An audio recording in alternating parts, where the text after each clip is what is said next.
Quoi surveiller ce matin à la bourse lundi 3 août 2026 et ça part sur les chapeaux de roue. Le mois d'août, on regarde rapidement les indicateurs.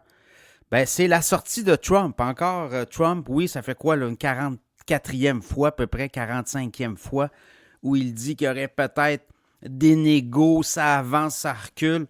Toujours est-il que là, ben, ça fait bouger les aiguilles. On regarde du côté américain, du côté de Wall Street ce matin d'avant-marché, tout est au vert, mais pas à peu près. Ça fait du bien de voir ça. Juillet a été très difficile. Le pétrole a monté beaucoup et là, on sent un accalmie. Fait que le Dow Jones monte de 600 points au moment où je vous parle, 53 225 points. Ça varie là beaucoup de seconde en seconde. Le S&P 500 monte de 41 points, 7 560 points. Le Nasdaq, 42 points dans le vert, 28 446. Le pétrole se dégonfle de 5,63 $, 79 US le baril. On est allé chercher les 68 là, peut-être un mois. Ça avait remonté beaucoup autour des 90-92. Le Brent avait tapé les 100 US. Et là, au moment où je vous parle, ça se dégonfle. Le Brent est à 83 4,87 de baisse. Bon, pour le reste, si je regarde Gold, l'or baisse de 5,20 4101. Après ça, l'argent baisse de 8 cents à 57,70. Les cryptos aussi, ça baisse 62 659 US. Le Bitcoin, 667 de baisse. L'Ethereum, 36 de baisse, 1841. Là, après ça, je regarde du côté des marchés en Asie, ça baisse. Le Kospi en Corée du Sud a de la misère et ça, c'est surtout le lié SQNX, Micron, Samsung, entre autres. Là, je regarde Micron baisse de 3,6 d'avant-marché, 792,90 SQNX aussi. Il y a des fonds qui ont été liquidés au cours des derniers jours. Léopold Hassen-Brenner, qui était supposément un prophète, lui, son fonds d'investissement a baissé de 77% en juillet, est obligé de liquider. Il y avait 45 milliards dans le fond, ben, il a fini à peu près 10 milliards et il a tout liquidé à Citadel de Ken Griffin qui a racheté toutes ses positions. Donc, il y avait beaucoup de spéculation. Lui, dans son cas, Hassan Brenner, ben, il était quoi? On dit qu'il y avait du levier, puis des fois, c'était 400% de levier. Donc, évidemment, tout ça a eu des... Oui, ça a monté beaucoup, mais là, on revient sur Terre avec ça. Fait qu'il y a encore beaucoup de turbulences de ce côté-là. À part de ça, quand on va regarder ce qui se passe pour le reste, là, on va regarder, voir aux États-Unis, on a des résultats financiers. Les taux d'intérêt aussi, ça se calme un petit peu. Il y a le Japon, les Américains ont reconnu être intervenus là, sur la monnaie, le yen. On a vendu de l'euro pour acheter du yen. Les Japonais détiennent beaucoup de dettes américaines, c'est ça aussi l'enjeu.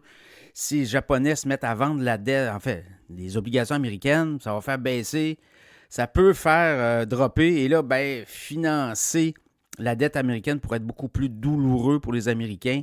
Bon, Oppenheimer, la firme Oppenheimer dit que sur le S&P 500, on regarde les profits estimés pour les 12 prochains mois, tu as 19,7 fois les profits. On dit qu'on est sous la moyenne. Ce qu'on dit, c'est que finalement, les marchés américains sont intéressants. Et on dit qu'on est 2,5 % sous la moyenne des 5 dernières années sur les profits. On est à 19,7 fois les profits.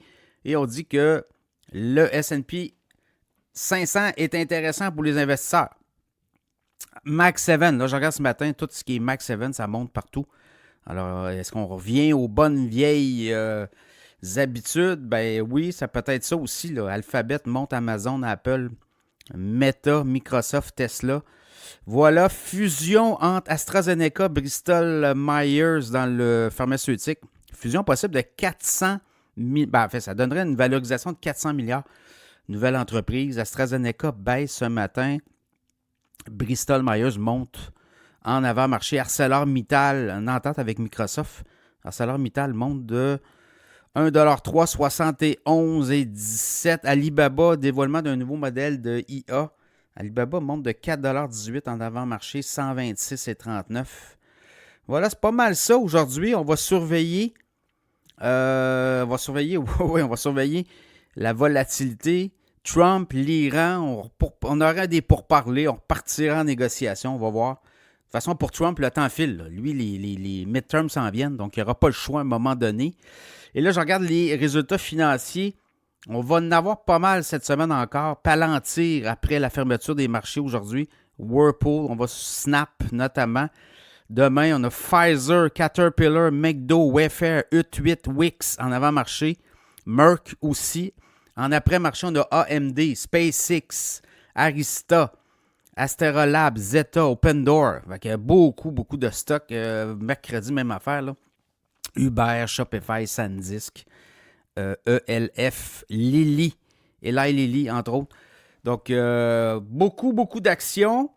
Et est-ce que ça va être un turnover si on est capable, avec l'Iran, on a-tu une entente ou pas? Je ne sais pas trop, on va voir. Mais pour l'instant, les marchés réagissent ça très fortement. Pétrole qui baisse, la musique, là. Est-ce que ça va tenir la route? À surveiller.